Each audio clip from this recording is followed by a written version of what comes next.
A Guiné-Bissau, felizmente, conseguiu submeter a sua contribuição nacional determinada no âmbito do Acordo de Paris no dia 12 de outubro, que era o deadline para a submissão deste documento tão importante que irá permitir um engajamento sério de todas as partes da Convenção Quadro das Nações Unidas para as Alterações Climáticas.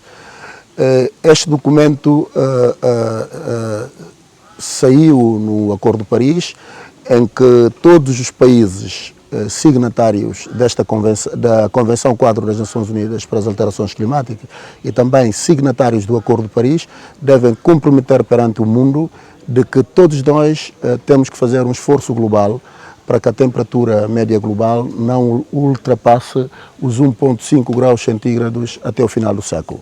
E na base disso, o compromisso que cada país deve tomar deve ser um compromisso vinculativo. E a Guiné-Bissau, fazendo parte do Concerto das Nações, não pode fugir a esta regra.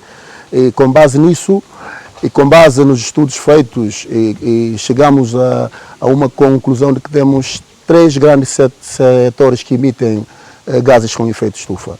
O primeiro setor é o afolo, que é a agricultura, florestas e uso do solo.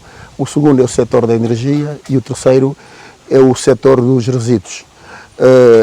Com as novas tecnologias existentes, com o nosso Plano Nacional de Desenvolvimento, se formos aplicar tudo o que está cabimentado nestes documentos estratégicos do país e pedindo também apoios internacionais, a Guiné-Bissau comprometeu-se até 2030 reduzir as suas emissões com gases com efeito estufa até 30%.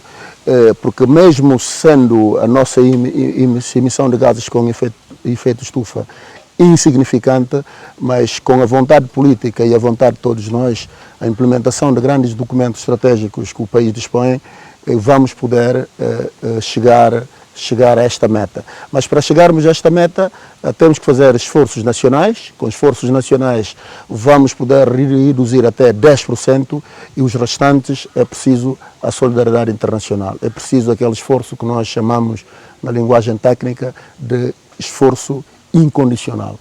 Precisamos do apoio internacional, precisamos de financiamentos climáticos e adicionais para podermos cumprir com as metas estabelecidas na nossa contribuição nacional determinada.